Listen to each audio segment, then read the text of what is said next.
Hola, yo soy Miguel Garzón del servicio informativo de Blue Radio y estas son las noticias más importantes de este lunes 27 de marzo del año 2023. Comenzamos hablando de la reforma a la salud porque no hubo acuerdo total entre el gobierno y los partidos políticos. El vocero Alfonso Prada asegura que avanzaron en un 99% de consenso, mientras que el partido de la U y los conservadores sostienen que deben socializar los avances con el expresidente César Gaviria. Santiago Rincón. Efectivamente, cerca de 3 horas duró esta reunión entre el gobierno, encabezado por el propio presidente Gustavo Petro, los ponentes de la reforma a la salud y también los presidentes del partido de la U y del partido conservador, además de un delegado del partido liberal. Está muy cerca el acuerdo, finalmente decidieron, será un sistema mixto de atención en salud, se mantendrá la figura de los CAPS, de los centros de atención primaria, pero puede haber públicos y privados, dice Alfonso Prada, vocero del gobierno, que se logró un 99% de consenso. Las antiguas EPS, que se denominarán gestoras, pasarán a cumplir un rol administrativo fundamental dentro del sistema, recuperando buena parte de su experiencia de los últimos 30 años. Hay muchos detalles en los que hemos avanzado, en los que nos hemos puesto de acuerdo. Con la presencia del delegado del Partido Liberal se han trasladado a una reunión con el presidente Gaviria para darle un informe detallado y esperamos que este consenso que hemos generado hoy alrededor de este texto sea prácticamente unánime también. De esta manera se puede decir que el acuerdo está casi listo y que ya se va a presentar un texto unificado para que inicie el debate en el Congreso de la República. Hasta ahora falta entonces el visto bueno, la bendición del expresidente César Gaviria, presidente del Partido Liberal.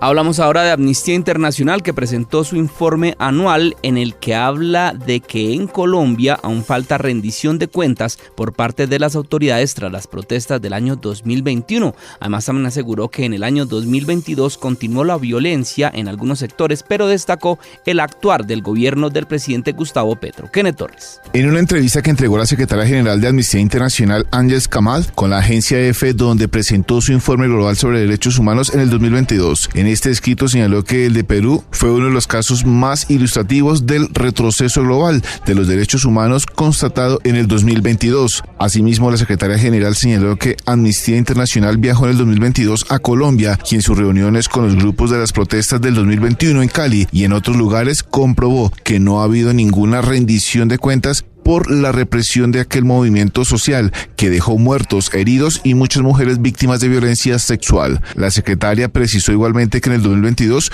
continuó la violencia contra sectores vulnerables de la población colombiana, incluidos algunas comunidades indígenas, ya fuera por parte de las fuerzas militares, grupos armados o por actores corporativos, incluidas compañías mineras o petroleras. No obstante, la secretaria general manifestó con optimismo que hay signos de que el gobierno colombiano, ahora encabezado por el presidente Gustavo Petro, está preparado para pasar a actuar de forma positiva. Kenneth, gracias. Ecopetrol denunció que trabajadores sindicalizados están bloqueando la refinería de Barrancabermeja, en donde hoy no pudieron ingresar otros 1.500 trabajadores de 30 empresas contratistas. Julián Mejía. Son asociaciones de trabajadores de la industria petrolera quienes bloquean desde este lunes los accesos a la refinería de Barrancabermeja acá en Santander, pues lo que Ecopetrol denunció es que cerca de 1.500 trabajadores de 30 empresas contratistas no pudieron ingresar a cumplir sus funciones y tampoco se permitió la llegada y salida de carrotanques que transportan combustibles, petroquímicos e industriales para el consumo nacional. José Alberto Suárez es uno de los manifestantes que bloquean el acceso a la refinería. Piden que Ecopetrol contrate mano de obra local. Ecopetrol y empresa contratista nos atendiera para la participación de la mano de obra local barranqueña. Somos 14 gremiaciones, de esas 14 gremiaciones de ninguno nos han dado participación, tanto firma contratista, porque créanme que lo que está haciendo Ecopetrol es evadir. Lo que dice Ecopetrol es que en enero de este año fueron 2.900 trabajadores locales de Barrancabermeja quienes laboraron en la refinería, y Ecopetrol también advierte que si persiste el bloqueo se podría presentar un desabastecimiento de combustibles, petroquímicos e industriales en el país.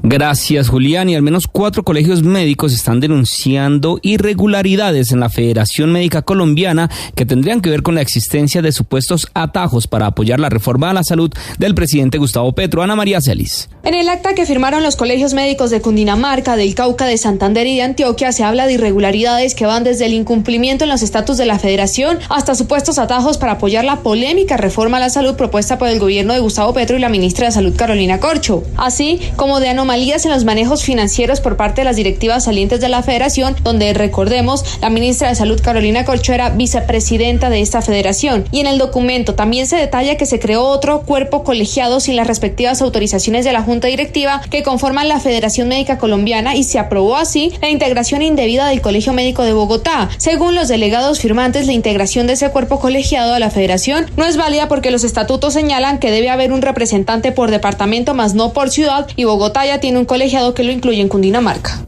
Gracias, Ana María. La JEP archivó el proceso sancionatorio que se adelantaba contra el mayor en retiro Juan Carlos Rodríguez, alias Zeus, investigados por falsos positivos y quien estaba siendo investigado también en la justicia transicional por porte ilegal de armas. Mateo Piñeros. Juan Carlos Rodríguez, alias Zeus, ha aceptado su responsabilidad en casos de falsos positivos y sus nexos con el paramilitarismo. Este mayor en retiro del ejército está compareciendo ante la JEP y allí le habían abierto un proceso sancionatorio, pues le encontraron en su carro un arma traumática. Se estaba investigando si había incurrido en el delito de porte ilegal de armas, pero el magistrado Alejandro Ramelli acaba de cerrar el proceso argumentando que no hay bases suficientes para concluir que Zeus requiriera permiso para portar o transportar el arma traumática. Recordemos que Zeus ha salpicado ante la JEP a varios excomandantes del ejército y las fuerzas militares por supuestos vínculos con el paramilitarismo. Mateo, gracias. Y el presidente del Congreso, Roy Barreras, sorprendió diciendo que el director de la policía debería dedicarse a labores pastorales, esto tras conocerse su manera de actuar dentro de la institución. Slobodan Wilches. Como irresponsables calificó el senador Roy Barreras las recientes declaraciones del director de la Policía Nacional, el general Henry Sanabria, quien afirmó que el condón es un método abortivo y que en la misma institución se acude al exorcismo para enfrentar a los grupos ilegales. Además, dijo el general que los casos de VIH están relacionados con la comunidad LGTBIQ. El presidente del Congreso. Dudo mucho y quisiera que le aportara pruebas de que hay 12.000 policiales con SIDA. Yo creo que eso realmente es una formación irresponsable que le hace daño al cuerpo policial. Respeto el fuero presidencial, pero me parece que el general Sanabria bien podría dedicarse a otro tipo de labores pastorales. Roy Barreras aseguró que si bien las razones religiosas son respetables, aclarando que él es creyente, con ellas no se puede manejar la fuerza pública y en este caso la Policía Nacional. Gracias, Slobodan. Y tras los bloqueos que se registran en La Guajira por parte de algunas comunidades guayú, se ha dejado entrever que hay una división entre los medios de esta etnia. ¿A qué se refieren, Joner Alvarado?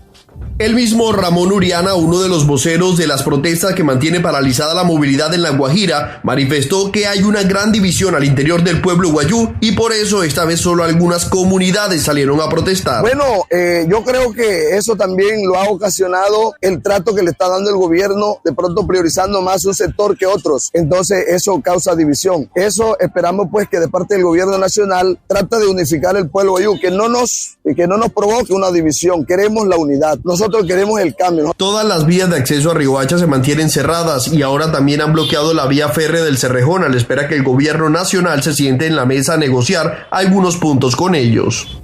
Gracias, Joner. Y en Cali anunció que el vendaval que se presentó esta tarde allí en la ciudad de Cali afectó 60.000 usuarios del nororiente de la ciudad, de los cuales ya se recuperó el servicio a 30.000 hogares. Hasta ahora hay un equipo de operaciones que trabaja en terreno con 9 cuadrillas para recuperar el servicio eléctrico. Los barrios afectados son San Luis, Floralia, Álamos, Paso del Comercio, Petecuy 1 y 2, San Luis 1 y 2, Brisas de los Álamos, Chiminangos, y esto según informó en Cali. En otras noticias, escuchen esta historia. Desesperada por la falta de convenio entre bomberos y la alcaldía, la comunidad del municipio de Polo Nuevo, esto en el departamento del Atlántico, decidió llevar el carro tanque hasta un incendio que se estaba presentando, con tal suerte que no supieron maniobrarlo y el carro resultó quemado. Diana Comas. Ante la falta de salarios y la firma de un convenio entre el Cuerpo de Bomberos de Polo Nuevo y la Alcaldía Municipal, varios miembros del organismo de socorro han tenido que renunciar, entre ellos el conductor de la máquina. Justo días después se registra un incendio en una vivienda. Katia Romero, periodista de La Población, cuenta que un vecino se ofreció a conducir el vehículo pero no supo operarlo y terminaron quemándose 2 motocarros. No había quien operara la máquina. Un vecino que sabe manejar vehículos pesados se ofreció y movió la máquina desde donde las tienen guardadas llega hasta el lugar del incendio. El desespero por tratar de sofocar las llamas, la inexperiencia de un vehículo que nunca en su vida había manejado, pues no supieron accionar la parte de la bomba. Informó que desde hace 3 años no se ha suscrito un convenio entre el Cuerpo de Bomberos y la alcaldía, por lo que los voluntarios han ido renunciando masivamente.